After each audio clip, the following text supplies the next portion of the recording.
Hello, my name is Emiliano. I'm going to be a student at New Mexico State University, and I'm going to be answering a question for my soil mechanics uh, class. Let's start with the question, which is right here. Let me read it to you guys. A cylindrical specimen of soil is compressed by an actual principal stress of 500 kilopascals and a radial principal stress of 200 kilopascals. Plot Mohr circle of stress and determine A, the maximum shear stress, and B, the normal and shear stress on the plane inclined at 30 degrees counterclockwise from the horizontal. Okay, so let's go to, we're going to do this in AutoCAD. I have a bunch of drawings open. Okay, it's not that one. Alright, so let's start off. Let's start off by putting the X and Y axis, putting the line 0, 0, and then we'll go up. Oops. 1,000 will be fine. And then we'll go another line for the x-axis from 0, 0 to 1,000. Now that we have our coordinate system ready, we're gonna start drawing the circle, the Mohr circle. But first, let me see. We're given the principal stresses, which is sigma 1 and sigma 3. Sigma 1, since it's the largest one, it's going to be 500 kilopascals, and sigma 3 is going to be 200 kilopascals. We can determine the radius by using the simple equation of subtracting sigma, the principal stresses, and dividing them by 2. The radius that was calculated is 150 kilopascals, and that's what we're going to use when we're going to draw our the Mohr circle. It is also known that the radius of the circle equals the maximum shear, which is also going to be 150 kilopascals. So right off the bat, we already have A, which is the maximum shear stress, which is again 150 kilopascals. For center, we can also determine the center by subtracting the radius and uh, the stress sigma 1, which is 500 kilopascals minus 150. It will give us a center of 350 kilopascals. So now that we have that information, let's start by doing the drawing. So sigma 2, let's first just do our layers. Let's run a layer. Let's see. Let's add another one. Calculations. We're gonna change the color to, I like green. Which one's pretty? This one's pretty. Okay. So we're gonna put that in there, and then we're gonna make the line for us. Do first the sigma 1, which is gonna be, never mind, let's do sigma 3 first, which is gonna be 200 kilopascals. So right there, the sigma 1, we're gonna add a point to that right here. And we know the center from sigma 1 to sigma 3, it's gonna be 150. So we're gonna add another line from, where is it?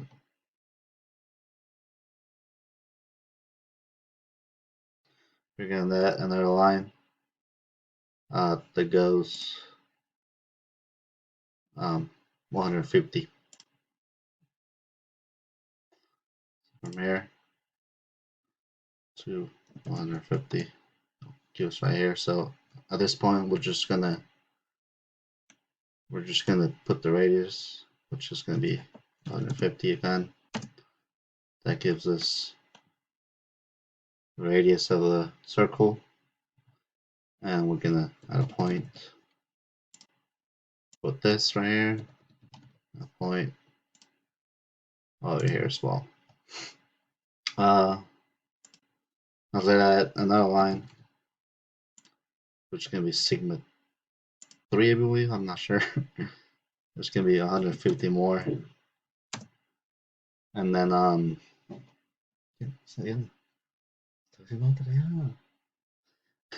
we're going to add another line, which is sigma 2 right here. And we're going to make that a point as well. Sorry, my sister sleeping. Now we're going to, now we have the radius. We have sigma 1, sigma 3. We're going to just do the circle. This point all the way to here. Where's that? Right here. I have, I believe,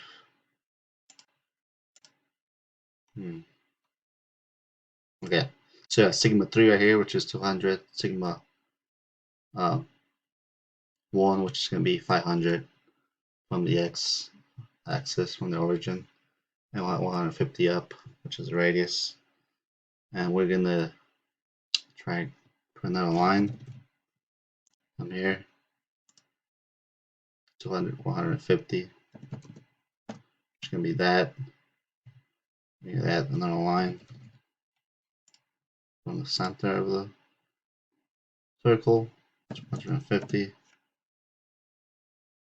Now that we have that, we're just going to find the center plane by putting another line from this point all the way down here, and then all the way over here. So we know this point right here, is going to be the center of planes. Now, in order to find the normal, let's see, in order to find the normal shear stress on a 30-degree angle, we're gonna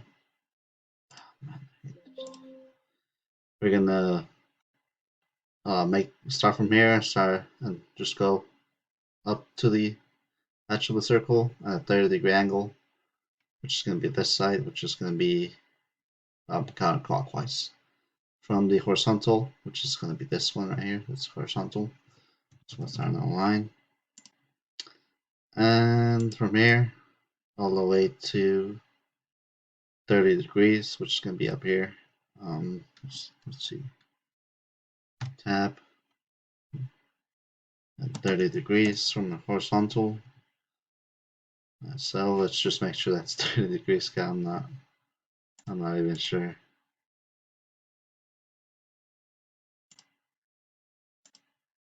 I can see it. Yeah, 30 degrees right here from the horizontal. Why is it so small? And then the point we're actually interested in to find the shear and normal will be this point right here. So let's just go down to that point. We're gonna actually make that a point, and then we're gonna find the properties of it. I don't think it didn't work, so let's try it again. Alright, so this point right here is the one we're interested in. So let's find properties. Oops. Let's try to click that. Alright, properties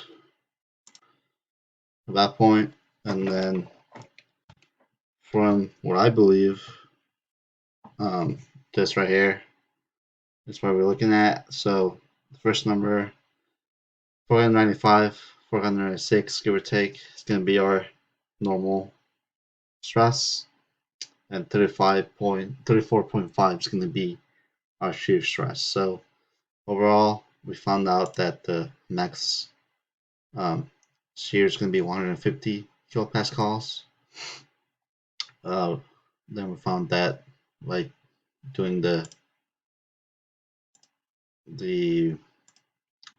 by drawing the Mohr circle, we found out that it's not here. Try that again. Might have been wrong. I'm not sure. 495, 496 kilopascals for the normal stress at a 30-degree angle, counterclockwise from the horizontal, and a shear stress of 34.5 kilopascals. I'm not entirely sure if I did this right, but this is what I came up with. Hopefully this is correct, but I'm not entirely sure. Okay. And there's all for this question right here. We were able to find and answer both A and B. That's all for this question. So good night.